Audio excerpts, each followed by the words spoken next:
The CrowdStrike 24 Hours of Spa, the biggest and best GT3 race in the world, is getting closer. It begins at 4:30 tomorrow, and the last opportunity that the teams have to get everything dialed in is the warm-up session, and that is almost upon us here at what we've described as a sunny spa, a sultry spa, a very humid spa, but now it is becoming a slightly soggy spa because spots of rain and a bit of drizzle has started to fall.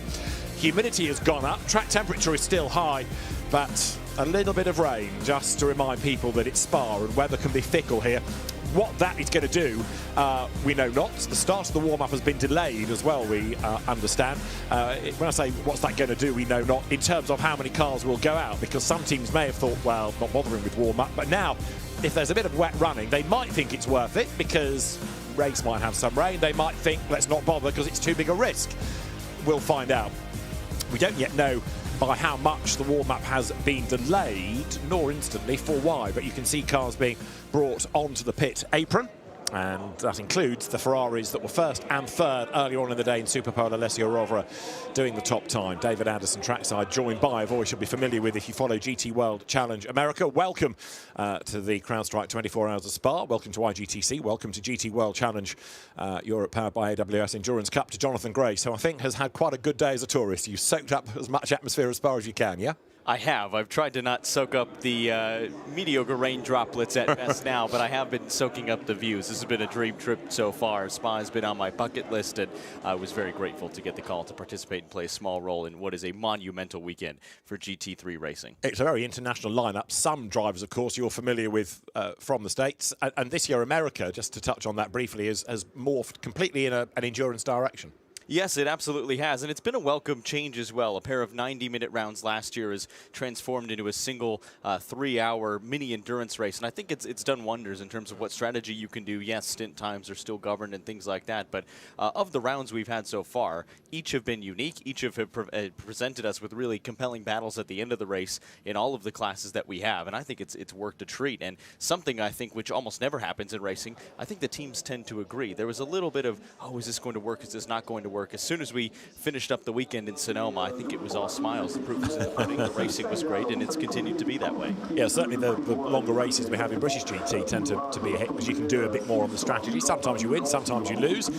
Here, though, it is a rather different format, because as far as GT World Challenge Europe is concerned, in this endurance round, there are points to be awarded at the 6-hour mark, and at 12, and at 24. So quite often the savvy teams will keep their slower driver out really until after midnight, because just in case the car doesn't finish, you do want a bank raid of points if possible. It's also a round of Intercontinental GT Challenge, although in that points only come at the end, and it's got the biggest ever grid because we've got virtually all the manufacturers that are registered for IGTC fielding each of its cars. So Porsche putting everything, for example, out there for points, not just a handful of cars. Fans have been spending most of their day in the grandstands in the shade. Now they're making sure they're dry.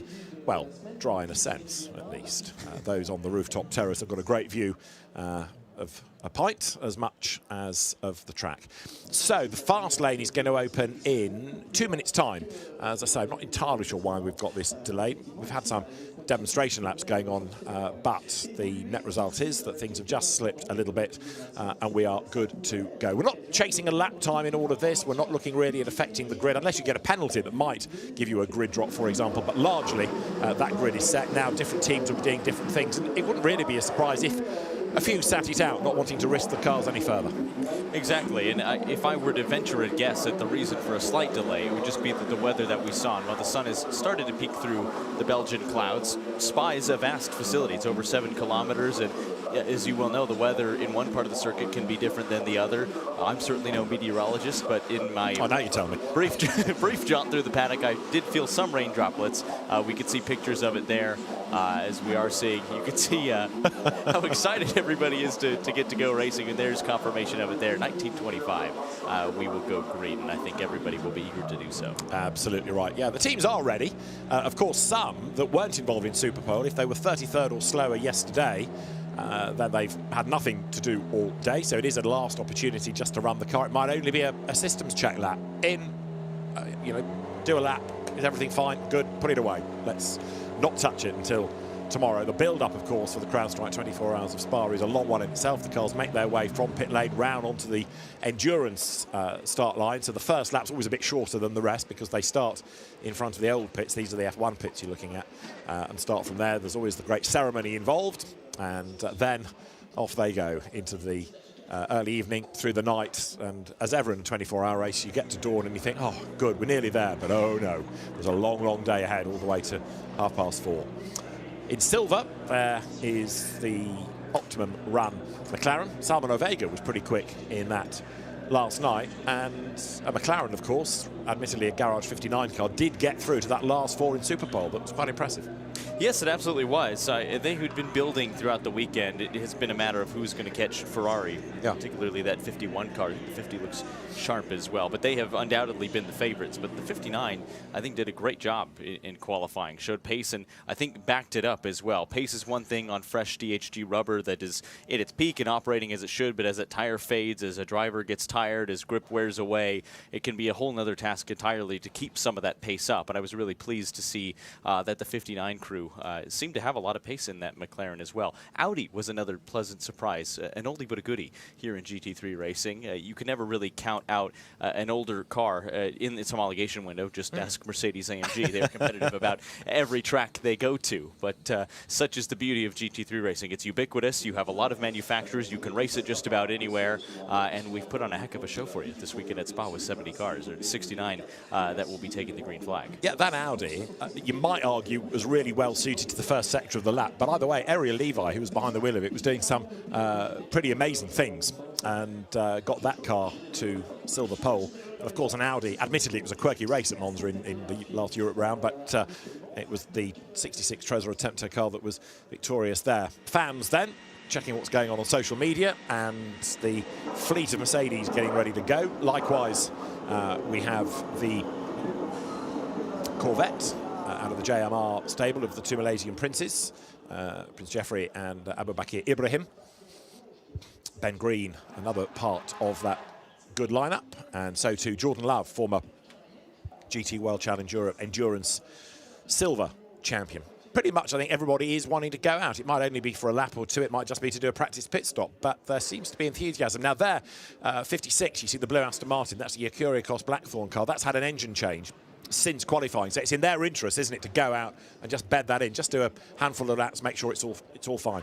It's always a remarkable thing to me, the mechanical work and the scale at which teams are able to do it and how rapidly they can do it as well. Thing like an engine change, if I were to attempt to do that, if I were to take it to a skilled mechanic in my road car, it might take a week. Yeah. They can do it in a few hours here in race trim with some of the brightest mechanics anywhere. It's unbelievable. And that's in a pit garage. It's not in your your base where you've got everything around you. This is sort of on the fly, as it were, existing out of the back of a transporter. You're right, it is pretty impressive. You're looking down from the drone at the other half of this long pit lane. We link the F1 pits and the endurance pits together, and now that line starts to form under the new bridge connecting one side of the track to the new pit building. If you used to come to Spa, you'd be familiar with the old Uniroyal Tower that was race control and hospitality. Well, now that's gone, and in its place is that new building, which you can go from to the other side of the track, the fan village. Model shops are plenty. Concert's going to be down there tomorrow. Green flag at the end of the pit lane. The fast lane is open, and this 30-minute warm-up session is underway. I think the benefit of the temperatures that we're seeing, even with a couple of droplets, is all of those droplets will probably be dry. I don't know that they would affect, even on the paint, any of the grip levels out there. It has been hot. That has been one of the stories of the weekend for fans, drivers, crews, commentators alike, although we probably have the best of it since we're inside. But what a beautiful shot along the Kemmel Straight as everybody tries to get a little bit of running here in what is a fairly short half-hour session. Let's, just before we get into the warm-up, hear the thoughts of Jules Gounon after Super Pole. Ganel Longy has caught him in the pit lane. Jules Gounon, spectator of this warm-up session tonight after a tough day at the office earlier during Super Pole. Great job from you. P4 overall, first Mercedes on the starting grid tomorrow. Yeah, it was a hard day. It's very hot. A bit of rain now, which helped to cool down a little bit the track, which is nice. But today now, it's my teammates to go on the car. We changed the car all the way during the weekend, so Danny didn't drive the setup we are driving now. So it's this time to discover the car in warm-up and hopefully be happy with the car. I think we have a good package. It's going to be a super long race. It's super hot. the car going to suffer, the driver also. So we'll see what we can do. Let's reflect a bit on that Super Pole session. Do you think it's a good position, good result for you with the Mercedes? Well, I tried my best. It was very difficult. Of course, all the cars were very, very fast, but it was a cool format, I think, you know, for the fans to always go like a bit Q3, Q2, Q1, Q1, Q2, Q3. So that was cool, but it was difficult out there. The track was really hot, what we're going to face tomorrow. But yeah, our car was great, so I can't thank enough my team, Verstappen Racing, to give us a great car, and I'm looking forward for the race.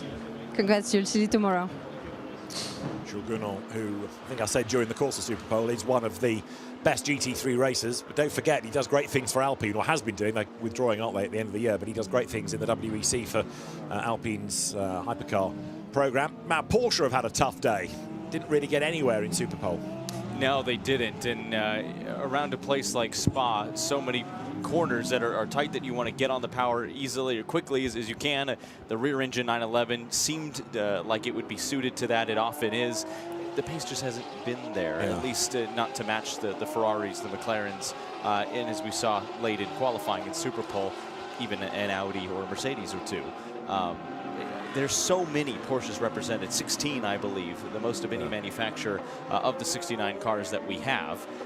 That is a manufacturer that wants a good result here. You don't bring 16 cars, even most of which or all of which are in customer hands, unless you have the IGDC manufacturer's points on the mind, unless you have a race win overall, and certainly in the respective classes on the mind too. And there, just going out of shot, one that could be an outright winner from the Pro Cup, the Lion Speed car, Ricardo Feller, Bastien Bous, Thomas Preining, stellar lineup. So also is Fred Makovici, Ian Shinguven in 22, where they're joined by Matt Campbell, the Australian driver. You know, the Porsches don't lack in terms of drivability, nor do BMWs. They just did not seem to have the outright pace. But where's my box of cliches for the weekend? It's a long race. There's a long way to go. A lot can happen, etc., etc. It is, and it's always a matter of, does qualifying pace translate to race pace? Are you setting the car up to have a good result and dazzle everybody in Superpole? Do you want to be there at the end of the race around 4:30 p.m. local time when this race will take its checkered flag on Sunday?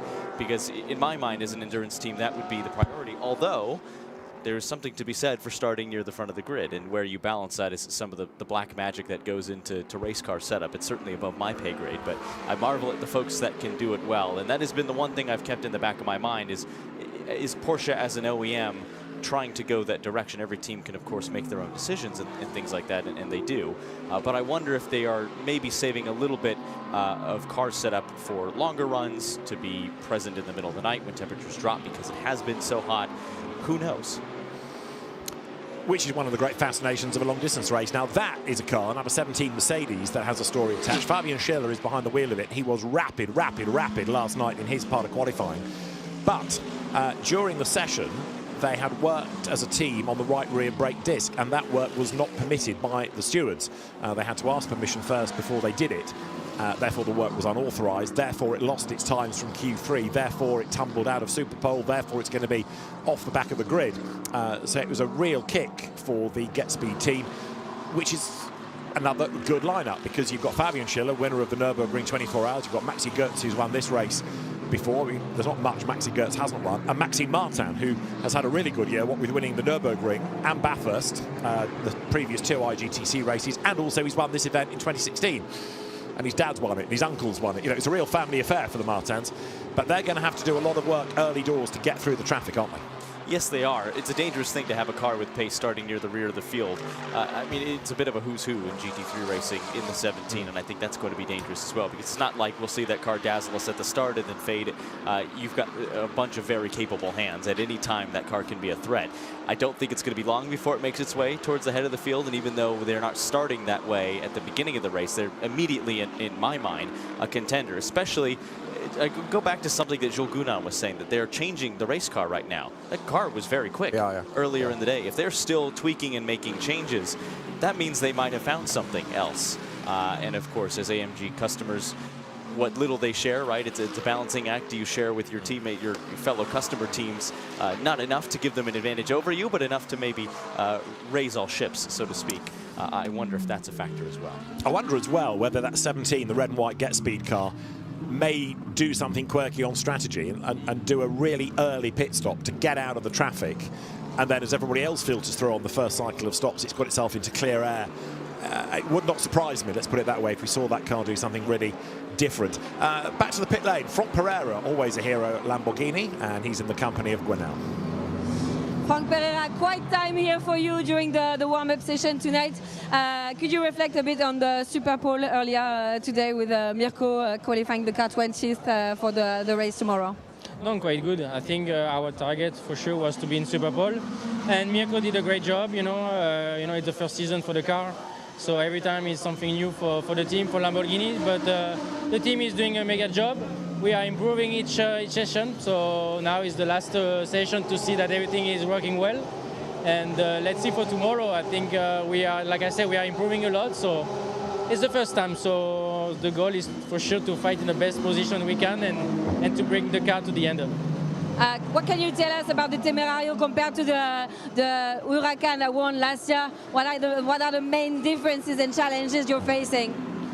Yeah, it's for sure different, you know, and like I said, it's a new car, brand new car and everything, so for sure the car is young.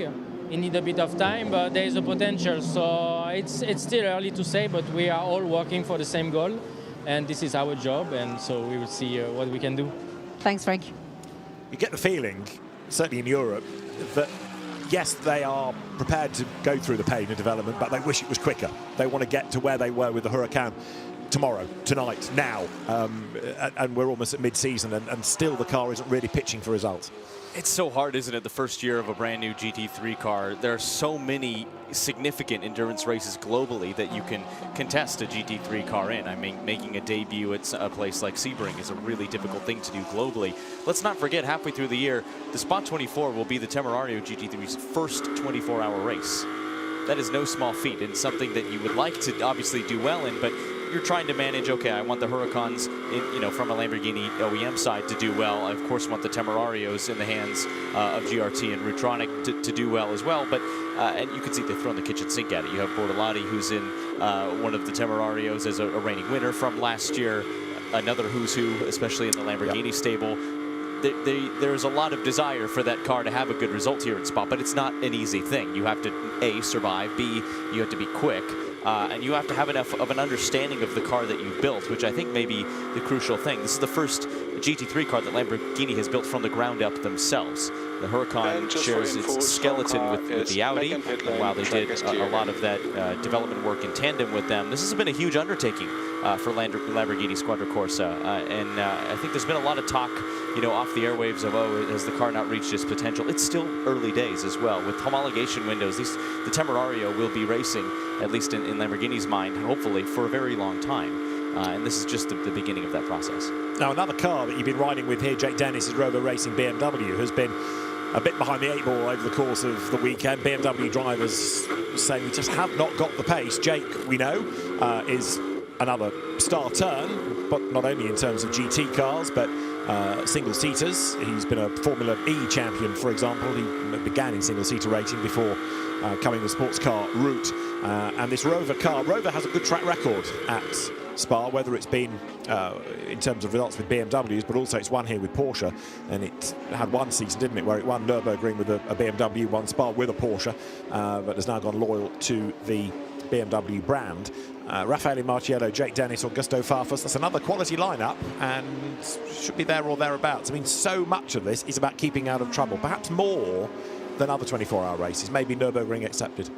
That's true. It is the summer. The sunlight hours are plentiful here, but under the cover of darkness, a lot can change at Spa, and we see that every single year. Surviving the night is an art in and of itself. The strategy, do you put a bronze driver in? If you have them included in your lineup, who do you have to survive the night? We often see incidents because there's not a lot of natural light or artificial light around what is already a very challenging circuit in the daylight. But to your point on the BMWs, they're always one that I watch in the evening hours. But again, it's a matter of who can catch the Ferraris. We're right on board now with Kessel Racing's Ben Tuck in the number 74.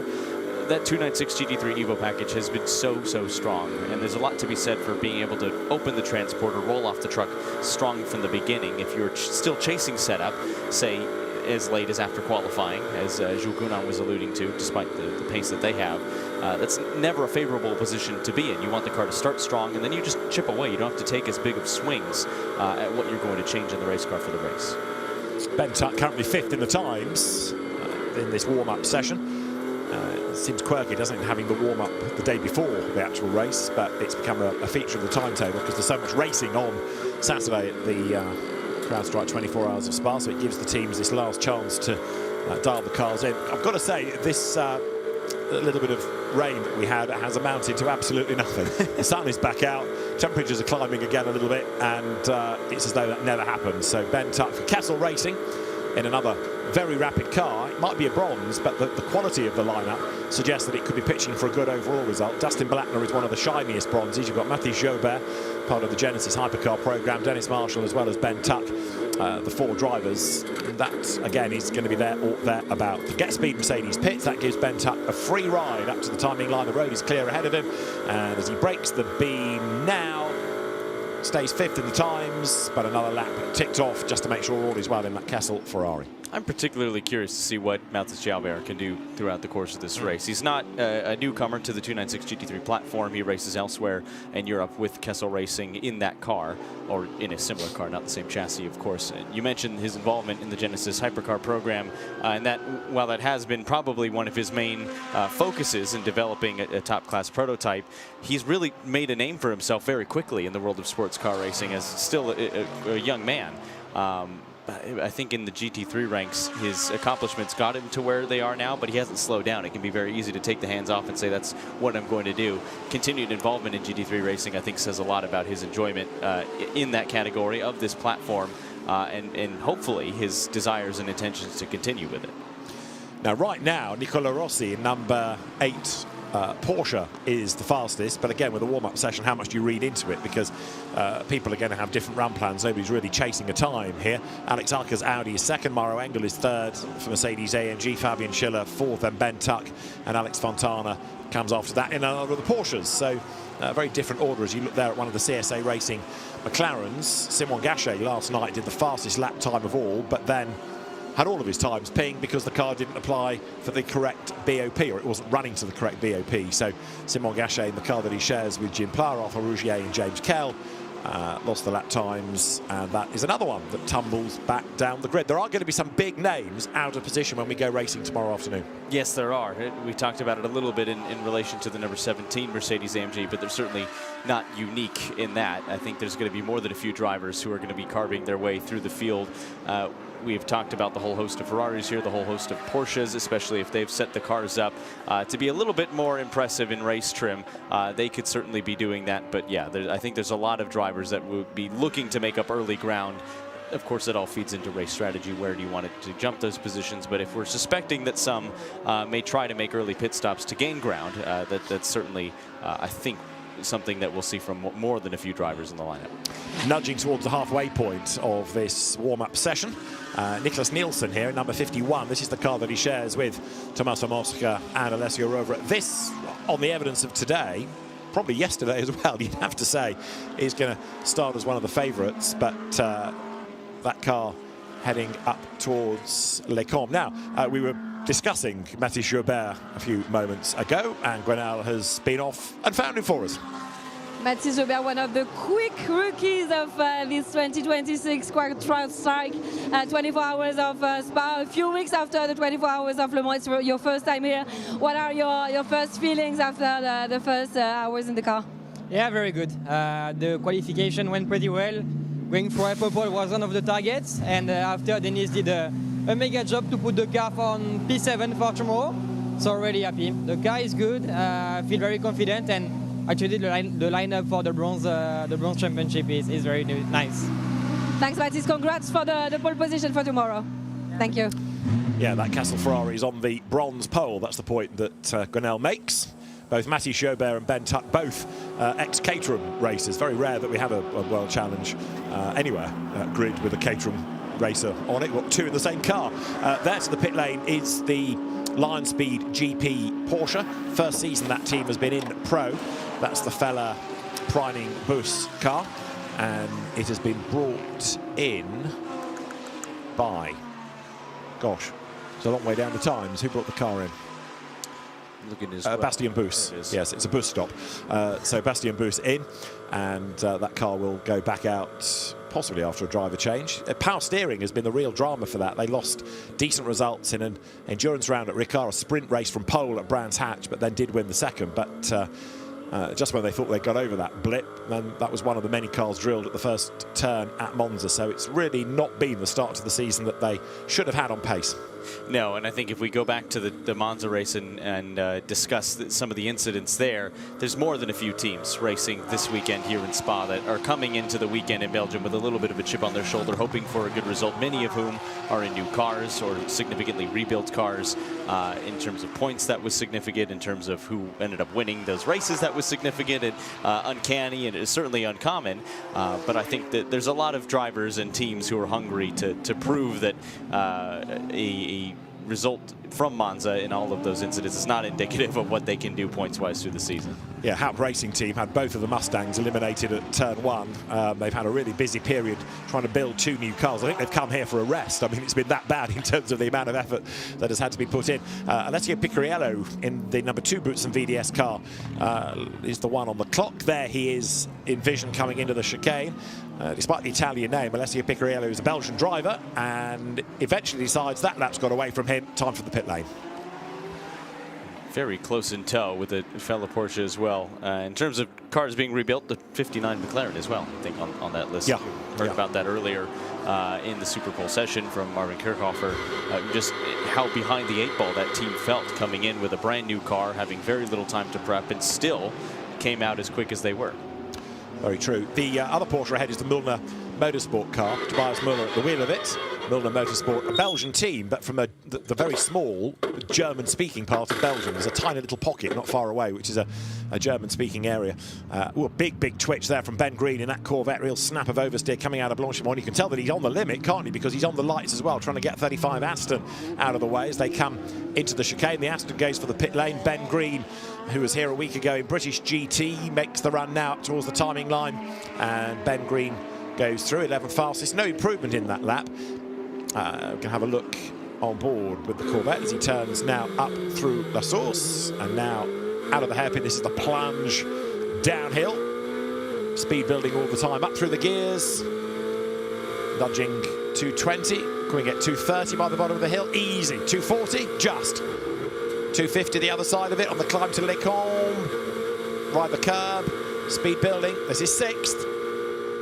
250 kilometers an hour. We've done that. What about 260 before Les Combes? Bit of a tow maybe from the car ahead. 260 done. It's like being in an auction, this. And 265, yes, just before he stands on the brakes and goes down through the gears. 3rd into Les Combes. Rides the curb right, left. Back on the power. Go right. Hauls the car out the other side over the brow. And finally, you start to go downhill here. Bit of curve on the inside, drifted out wide, then into turn 9, Speaker's Corner. Not much runoff there, but Ben, I don't think, needs to worry about that. He's wide, true, he uses all of the curve, but does just keep it the right side of the gravel and then down towards Pouan here. What a beautifully high committed part of the racetrack as well. You have to be so patient and so tactful. It's so easy to get it wrong here. It's a huge snap. His hands are busy. Sisong at the wheel on what is likely to be a quick lap from Ben Green. You change the direction as well into 13 and 14. Again, you wait, not as long as Pouan, then dip the nose left down into 14, in towards Stavelot now as you straighten the car up. The rear end of that car in the heat here in Belgium is getting a little bit twitchy. So he makes one right-hander. You straighten the car up for just a moment and then back down to the right-hand side as well. That was a big moment at Pouan, wasn't it? And despite that Code Brown moment, he's kept his foot in all the way around the lap. The sector times, not improvements, but then again, he doesn't need to be improving necessarily. He just needs not to be throwing it off the racetrack. And we saw a bit of a wobble coming out of Blanchimont. This corner a lap ago. And he had that big moment at Pouan. Here we go, down to the chicane. Stand on the brakes, down through the gears. Down. The speed drops. First gear. Ready to pull the pin the other side. Be careful of track limits on exit. That's okay. And then up towards the timing line. Ben Green, 11th at the start of the lap. And as he goes through, that is an improvement. He's up to 5th.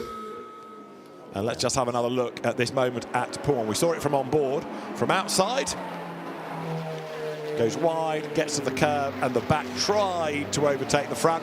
Good save, Ben. Good effort. Look at that. It certainly was. It was an interesting one. It was a slow slide that turned into a snap. We saw the rear end as he was trailing off of the brakes and trying to keep momentum into that long, long left-hander. That rear end just started to get away and then finally brought it back, but in pretty traumatic fashion. Yeah, when people in a booth take a step back, you know it's a moment. We did. Right, there's the Rutronic Lamborghini. That is the car of reigning endurance champion Patrick Niederhauser and his new co-pilots for the year, Luca Enschler and Marco Mappelli. Lamborghini factory drivers both. Mauro Engel started the session in 48, and as the car now turns its way out of La Source, Mauro's still behind the wheel. He's fourth in the times. It's the Winwood Racing car, a team that's sort of part German, part American, isn't it? And, does very well on either side of the pond. Yeah, it certainly does, and it's always a contender. He's got traffic to contend with now. Sportingly gets out of the way, does one of the Garage 59 McLarens. And flashing on the headlights would like more traffic to step out of the way as well. That's another Corvette, isn't it? It's the Stella car with Dennis Lind at the wheel. Dennis, great character, much underrated driver, a real star, Lamborghini champion. He was the first, what was then called Blancpain GT Series Asia champion. He's been a British GT champion. It's great to have him back in GT World. It's just a shame in a sense that he's not fighting for outright wins, but the paddock is always a more colourful place when Dennis the Menace is in it, and it's great to have him back this year, helping the Corvette team. Mauro Engel there getting a bit sideways as well, got the shimmies on coming out of turn 9. And now he gets to see how the front end of that race car hooks up or does it behind, not super close behind, that Corvette just in front. No hindrance there, it would appear. Still a little bit far back. Would likely have benefited marginally from the tow along the Kemmel Straight. Closes significantly up under braking. Look how confident that AMG is. You think in so many ways that's the perfect car for Spa. It's like a sort of motoring USB stick. It's plug and play, it's user friendly, it just delivers, and it's got all of that grunt. You know, with the big steep hills here, it can just pull its way up the hill. However, it did look lethargic compared to the poise of the Ferrari in Superpole. It did, which is uncommon, as you said. We talked at the top of the show how often the Mercedes AMG is a threat just about any circuit you take it to, in any series you take it to, anywhere in the world, which is a huge tip of the cap to the car that AMG has built. That is not a brand new race car. It's been racing for a little while, albeit in Evo trim, bringing some of those upgrades in more recent years. But for a car to be that competitive for that long is no easy feat. We don't often see that with GT3 cars, but this has been the weapon of choice for so many teams, and that is why on just about any GT3 grid you go to, there will be at least one AMG, because it's a popular choice. And it's AM friendly as well. And in this era, of course, you want your AM, your bronze, to be comfortable, to enjoy himself, to come back. Let's be mercenary, keep spending. There is another of the Mercedes AMGs, and the car from the American Bartone squad. It's run by Getsby, but Anthony Bartone from your neck of the woods. It is. It's a racing name, but not a GT3 racing name. Yeah. Little drag racing as well, the Bartone brothers, and bringing that beautiful skull and crossbones livery to this car. They have ambitions of racing more and more in Europe. Had a great chance to speak with Anthony Bartone at one of the other American endurance races a couple of years ago, and just how excited he was to start going 24-hour racing, then at Daytona, now at Spa. But this is a team that wants to be here. They want to be here for the long haul, and they want to keep growing as well, and they're very serious about it. It's a huge challenge taking on a completely different discipline of racing, from going as quick as you can in a straight line for only a few seconds to managing pace in a completely different type of machinery for 24 hours. I don't think it gets more different than that. No, absolute polar opposites, aren't they? In Asian Le Mans as well over the winter was Anthony Bartone, so more and more racing away from America. They got James Kellett, 991 BMW, and the Paradigm car, Darren Lung's team that he's built up with Simon Traves and Jamie Warren coming on board this year to guide it further forward. You see all the gravel that's been dragged onto the circuit at La Source over the course of the day. So James Kellett, another of those in the Bronze Cup, but the Bronze Cup gets more and more competitive every year. These are going to be cars fighting for outright honours. Still, Nicola Rossi's Porsche number 8 is the fastest, as we are now in the final 5 minutes of the warm-up, which he says, tempting fate a little bit, has progressed without too many dramas. And not everybody has been out, as Jonathan made the point. We've got 69 cars in the entry, and only 64 have been out, and only 62 of those have done a time. The initial entry was 70, but we lost the Era Motorsport Porsche that would have had Jake Hill aboard. To all teams. Track has been declared wet. Track has been declared wet. We have stronger rain starting in turn 12, 13. So just be aware, warn all the drivers that the track condition will change depending on where they are on the track. The voice you hear is that of Niels Vittich, the race director. Turns 12 and 13 is the piff-paff. So there you go, a totally isolated section of the circuit, and the warning coming that the rain there is heavier. Now, we are based over the F1 pits, where it's blue sky, pretty much. The sun is shining, and you don't believe a word of that about rain, but the drivers are heading in that general direction, and the track surface is going to be a bit different. The track declared wet. Who'd have thought? Absolutely. Well, again, back to our point from earlier, Spa is a vast facility, and going very vast along the curbing is Valentino Rossi. Valentino Rossi, yes. Typically don't want to do that on a motorbike and have a little more, fun with it, shall we say, on four wheels. He's taken it so nicely to GT3 racing for the last couple of years. He's taken it so seriously. Won the Indianapolis 8 Hours, part of that crew last year in October, and still kicking up or losing some of that dirt that he kicked up, and there is some of the droplets of rain. Now you got to be careful because you have vastly different conditions depending on where you are on the racetrack. It is bone dry here on the main straightaway, and Vale is really taking liberties with some of the curbs as he's following one of his fellow BMWs here. This is one of the Paradigm cars. He's trying to look to make a move. Oh, that's very brave in a warm-up session, especially towards Blanchimont on the inside. Room given, but not by much. No, Ian Aguilera having his first outing in that BMW M4 in the blue car, the Paradigm car. Ian, the Anglo-Mexican driver. He was the youngest man on the Le Mans grid this year, and the first time he's raced this car, and it's the first time he's done the CrowdStrike 24 Hours of Spa, and it's the first time he's ever shared a track with Valentino Rossi, I think. Quite that close. Wow. 2 minutes to go, so probably just about a lap before we get the checkered flag, and Valentino Rossi certainly proving that he's prepared to get out his elbows and get stuck in if he needs to. No, I think so. And surviving the lap, but I think surviving is probably an apt name there, because he had rain to contend with. He had some gravel that he kicked up on probably 2 or 3 occasions, and then a fellow customer BMW to contend with in the way of the Paradigm car. But sets off for another lap. Let's take another look back at this move. This is not often where you see a move, maybe if you're going for the win on the last lap of the 24 hours, but sticking a nose in towards Blanchimont is a brave thing to do. I have in my mind Alessandro Pierguidi versus Dries Van Thor going for the win a few years back, but yeah, not in a warm-up session, you're dead right. And the other side of Blanchimont, Valentino's car had a little bit of a wriggle, didn't it, as well, but proof that the commitment is there. Look at that over the curves as well with droplets of rain. What a stunning shot for the camera crew. Isn't it? Never seen rain in slow motion, but it was quite effective. So there, Valentino Rossi up to the timing line, and the checkered flag is imminent. The car with its CrowdStrike 24 Hours of Spa and its Intercontinental GT Challenge signage on the side. And Valentino with his trademark font for 46. He gets away with that, whereas others necessarily might not. But he's pushing on still to the checkered flag. Most people, I think, now have decided with the rain coming, that'll do us. We'll bail. Even the wiper is on. Now, let us just listen in to the Rossi team radio as the rain worsens. Okay, Valley, the target is to bring the car back in one piece, so please be careful to gravel, careful to the car, please, mate. It's 2 minutes to go, so you will have another lap. We are careful with the rain. Okay. That almost sounds like a disappointed okay. Like I was having some fun, you misery. But okay, I'll bring it back if you insist. Flags out.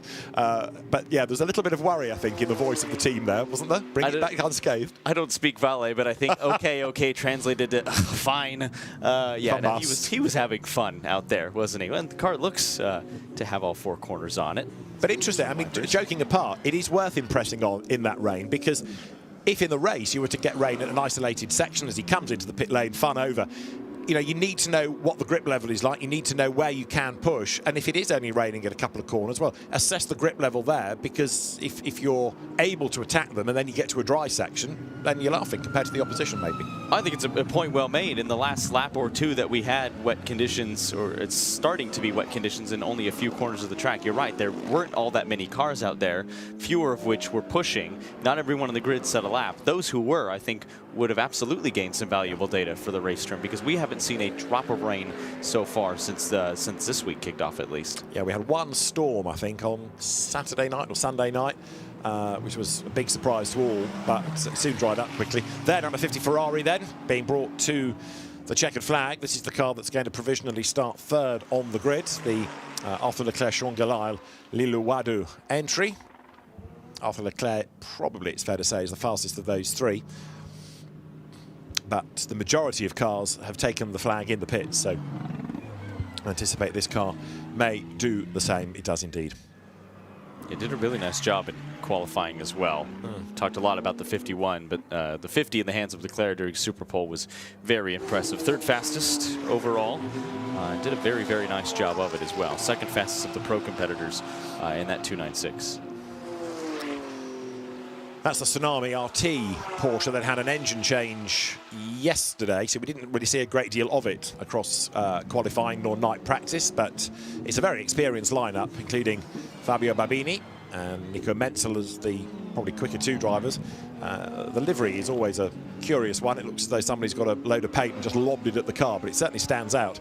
And that's here for Pro-Am honours. Mirko Bortolotti's car with Franck Pereira, with Maximilian Paul heading up towards the flag. The Lamborghini's still not really there in terms of pure pace, but let's see what they can do after 4:30 tomorrow. Bortolotti 60th in that session, but again, that's thinking about setup, not really chasing a time. Yeah, exactly. You don't get anything for winning warm-up other than valuable data. We talked about that with Rossi, those who are maybe changing setup like Gunnar, or those who might be doing race runs like the new Temerario. Very true. Right then, session is done. Nicola Rossi from Alex Arca from Maxi Goetz, the top three. Mauro Engel fourth, Ben Green fifth, and Dustin Blattner took over from Ben Tuck in the Ferrari that was sixth. But really only two cars took the flag on the track, and Bortolotti has got the message now, slow it down. No point abusing another set of tyres, and he slowly makes his way back towards the pit lane.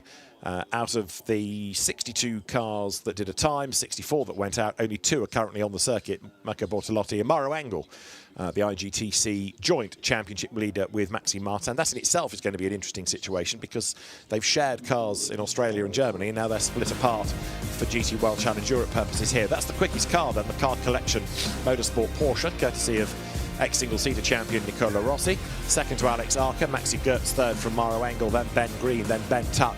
And behind that, you had Alex Fontana. Mikael Grenier came next in the car that's had a new engine from Cesar Gazo. And it was Marvin Deans that went out early on, but Dan Arrow took over from in the 87 Winwood Mercedes. So you've got Pro-Am from gold, from Pro-Am bronze. Your best silver is 9th. A real jumble of the classes then across that warm-up session. And as I say, unless you pick up a penalty and end up with a grid drop, it won't affect what we've already had as far as the grid is concerned. 33rd and back based on qualifying yesterday, 32nd and forward from Superpole earlier on. It is always curious to see what people do in terms of their program in a warm-up session like this, too, because even in a short session, there's a million different things you can do.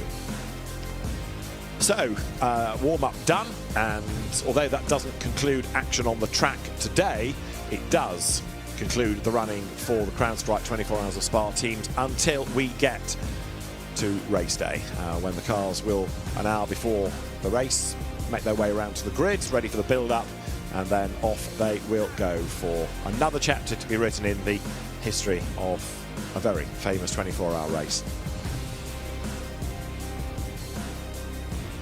Let's have a quick look back at the warm-up session then. Spots of rain started to be a threat at the very beginning. They didn't seem to be coming to much, but did return late on.